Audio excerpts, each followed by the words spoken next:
However, as I grew better acquainted with the business and learned the run of the sources of information, I ceased to require the aid of fancy to any large extent, and became able to fill my columns without diverging noticeably from the domain of fact.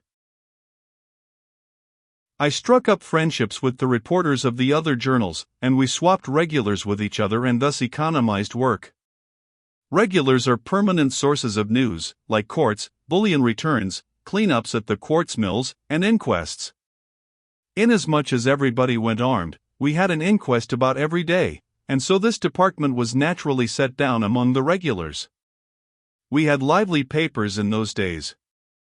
My great competitor among the reporters was Boggs of the Union. He was an excellent reporter. Once in 3 or 4 months he would get a little intoxicated, but as a general thing he was a wary and cautious drinker, although always ready to tamper a little with the enemy. He had the advantage of me in one thing: he could get the monthly public school report and I could not, because the principal hated the enterprise.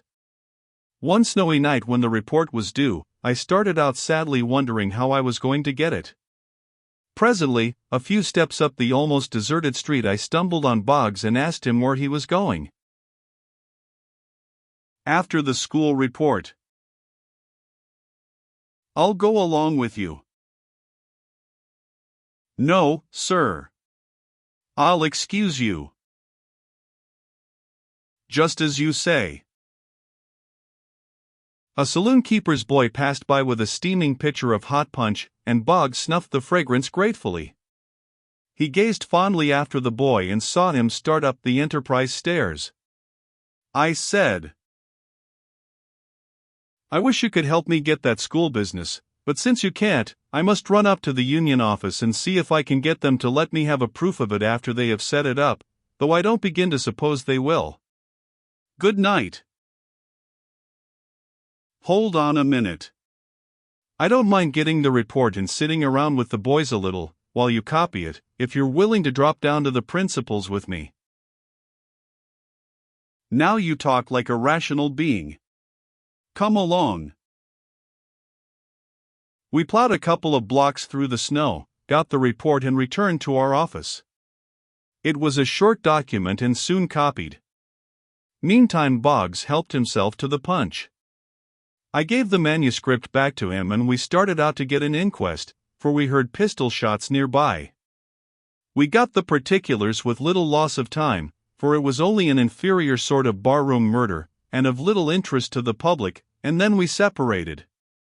Away at 3 o'clock in the morning, when we had gone to press and were having a relaxing concert as usual, for some of the printers were good singers and others good performers on the guitar and on that atrocity the accordion, the proprietor of the union strode in and desired to know if anybody had heard anything of Boggs or the school report. We stated the case, and all turned out to help hunt for the delinquent. We found him standing on a table in a saloon, with an old tin lantern in one hand and the school report in the other, haranguing a gang of intoxicated Cornish miners on the iniquity of squandering the public moneys on education when hundreds and hundreds of honest hard-working men are literally starving for whiskey. Riotous applause. He had been assisting in a regal spree with those parties for hours. We dragged him away and put him to bed. 301.jpg, 93K.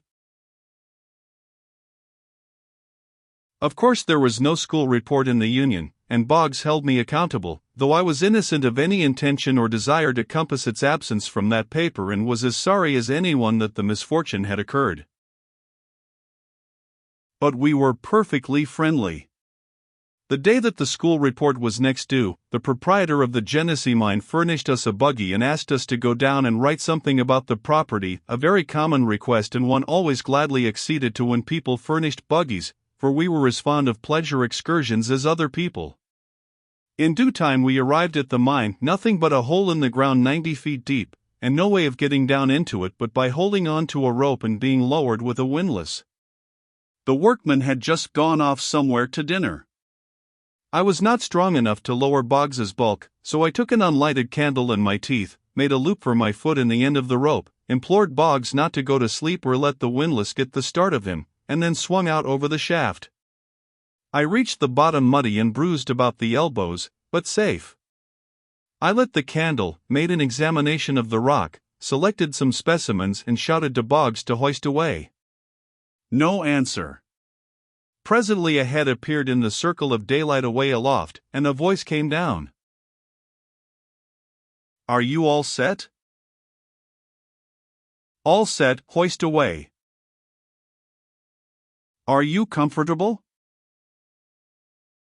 Perfectly. Could you wait a little? Oh, certainly, no particular hurry. Well, goodbye. Why? Where are you going? After the school report. 302.jpg, 71K. And he did. I stayed down there an hour, and surprised the workmen when they hauled up and found a man on the rope instead of a bucket of rock. I walked home, 5 miles uphill.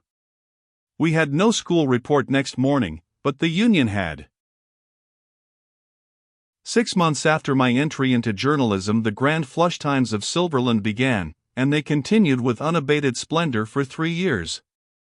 All difficulty about filling up the local department ceased, and the only trouble now was how to make the lengthened columns hold the world of incidents and happenings that came to our literary net every day. Virginia had grown to be the livest town, for its age and population, that America had ever produced. The sidewalks swarmed with people, to such an extent, indeed, that it was generally no easy matter to stem the human tide. The streets themselves were just as crowded with quartz wagons, freight teams, and other vehicles. The procession was endless.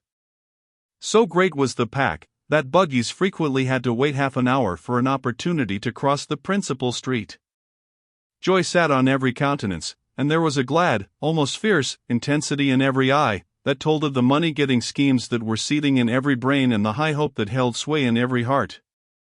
Money was as plenty as dust. Every individual considered himself wealthy, and a melancholy countenance was nowhere to be seen.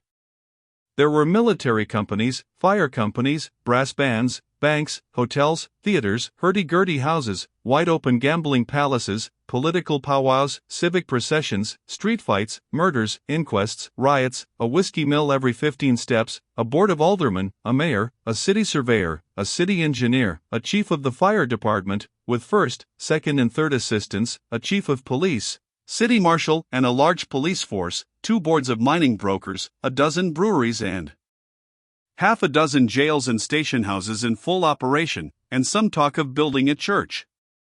The flush times were in magnificent flower. Large fireproof brick buildings were going up in the principal streets, and the wooden suburbs were spreading out in all directions. Town lots soared up to prices that were amazing. The great Comstock lode stretched its opulent length straight through the town from north to south, and every mine on it was in diligent process of development.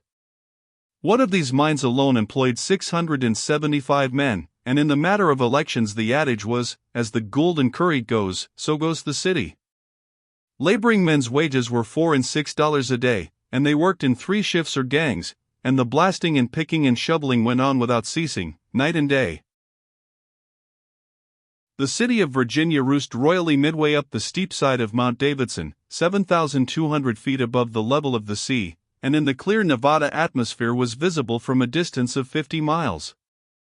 It claimed a population of 15,000 to 18,000, and all day long half of this little army swarmed the streets like bees and the other half swarmed among the drifts and tunnels of the Comstock, hundreds of feet down in the earth directly under those same streets. Often we felt our chairs jar, and heard the faint boom of a blast down in the bowels of the earth under the office. The mountainside was so steep that the entire town had a slant to it like a roof. Each street was a terrace, and from each to the next street below the descent was 40 or 50 feet.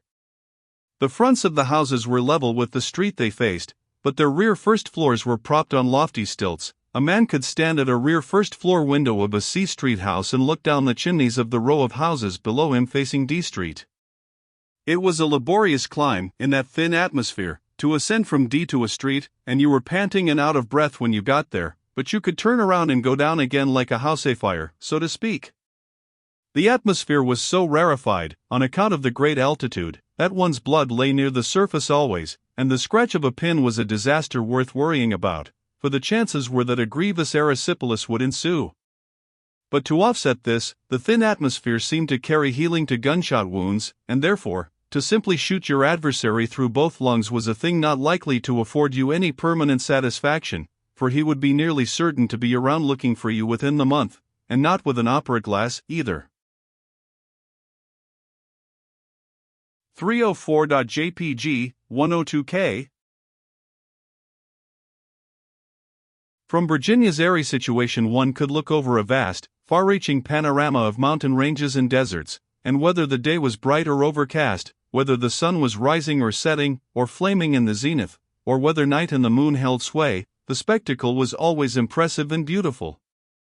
Over your head Mount Davidson lifted its gray dome, and before and below you a rugged canyon clothed the battlemented hills, making a somber gateway through which a soft-tinted desert was glimpsed, with the silver thread of a river winding through it, bordered with trees which many miles of distance diminished to a delicate fringe, and still further away the snowy mountains rose up and stretched their long barrier to the filmy horizon, far enough beyond a lake that burned in the desert like a fallen sun, though that, itself, lay 50 miles removed. Look from your window where you would, there was fascination in the picture. At rare intervals, but very rare, there were clouds in our skies, and then the setting sun would gild and flush and glorify this mighty expanse of scenery with a bewildering pomp of color that held the eye like a spell and moved the spirit like music.